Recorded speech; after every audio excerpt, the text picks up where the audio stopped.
How y'all doing today? My name's Ayin, and today's topic of discussion is going to be the squeaky wheel gets the grease. Really? The squeaky wheel gets the grease, gets the oil, whatever the saying is.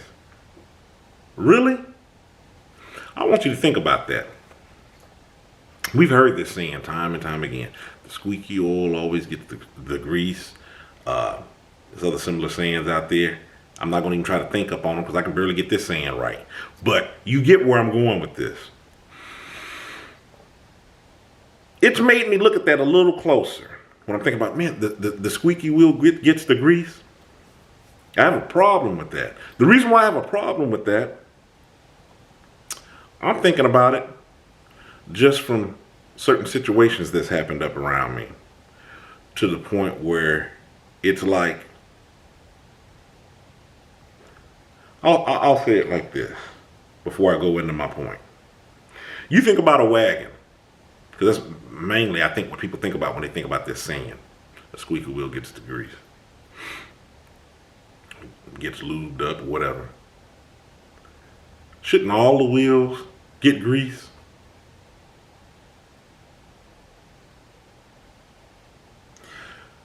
If all the wheels were to get grease when it was needed, wouldn't it prevent the squeaking?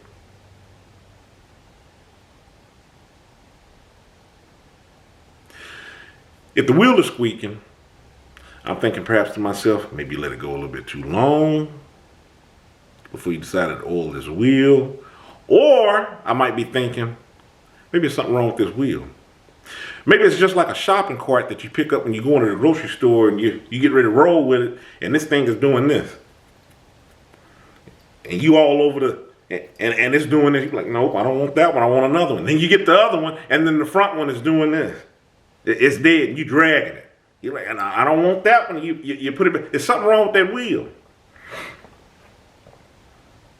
It wasn't squeaking. It just showed me throughout its interaction it needed some oil. The point where I'm going with this, when I'm thinking about this, with the topic of this video, is not all people show you the same signs that they may need attention, or you need to put some care up off in that relationship.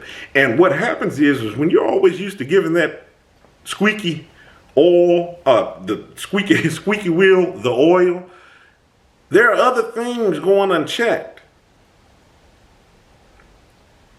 I talked about this in my book, and follow me on this before we get back to with the squeaky wheel. I was talking about how one of my uncles, they give advice, and the advice is so gentle and it's so passive. It's the opposite of a whole lot of the things that we talk about on this channel about when you're dealing with conversational bullies, people who are overbearing, they just beat you over the head with the same thing over and over and over again. You're like, I'm sick of hearing this. I'm not crazy. You ain't got to tell me again. Well, this uncle that I'm thinking about, their advice is so gentle and it's so passive, you might miss it. One of the reasons why you might miss it is because we have learned to be in tune with this whole squeaky wheel gets the oil things and the oil thing. And then we have some things that's so simple, it provides such a benefit, it's preventative, and we miss right up over it because it's not beating us over the head. Because there's so many people beating you over the head with stuff, everything else just seems like a dull roar. It goes right over your head. The point of this video, and what I'm trying to tell you is to be in tune with the things that's going on around you, the people that are around you, the things that people are saying, how people are treating you. You got to be in tune with these things. There's lessons in everything. And going back to this uncle where the advice is so passive and it's so gentle, you might miss it. This uncle is not... He's not that person to tell you something or I think it's a couple of reasons behind it.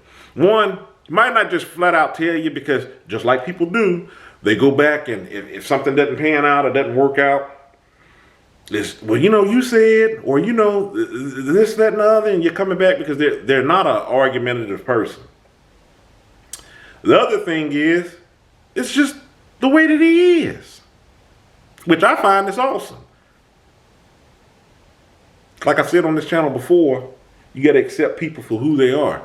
This person, not only that, since he talks gentle and he's passive in the way that he communicates and he corresponds with you, how are you gonna get these cues? How are you gonna get some of these things that he's saying if you always talking and you over talking? In other words, what I'm saying is it'd be easy for a person who's overbearing or a conversational bully to out talk him because he's a good listener, but you're not getting what he's putting out because you always running your mouth.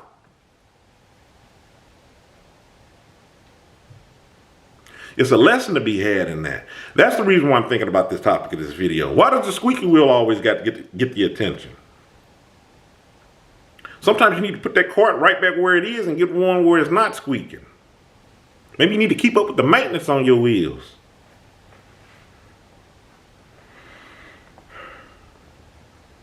Pay attention to everything that's around you. Pay attention to all the people that's around you. Pay attention to the advice that is given.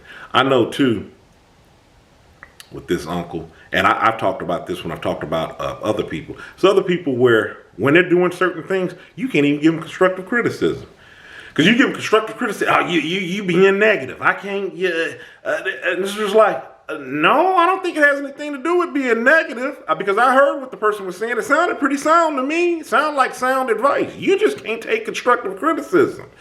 It's people like this that miss these points of, like I'm talking about with my uncle, giving that gentle, kind advice. You just disregarding it. And it can be a lesson to be had in it. Why does the squeaky wheel always got to get the oil? Why you got to even be paying attention to the squeaky wheel? What about the other wheels on that cart? Is it something I could be doing better? It just made me think about that because another source for the topic of this video, I thought about a particular situation I was going through where dealing with one particular person and they're squeaky all the time. They're squeaky all the time. It feels like you're always dumping time into them and you forget because you're so focused on dealing with this squeak that they're producing that you forget about the other wheels on the cart. And then other things can fall by the wayside. Then it trains people, at least when they're in your presence, I'm not saying it's true for everybody because I don't operate in this standpoint, but it may train other people. Maybe I need to start squeaking. Because he's not paying attention to me. Maybe I need to start.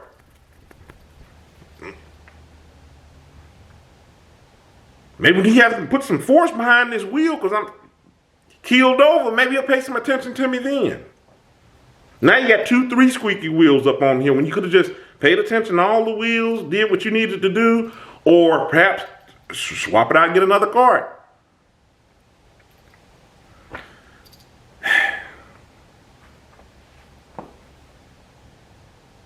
That's all I got to say on this topic of today. Before I close out this video, let you check out this shirt again. And I'm going to tell you to stay encouraged, avoid being discouraged. I'm Aim. You have a good one.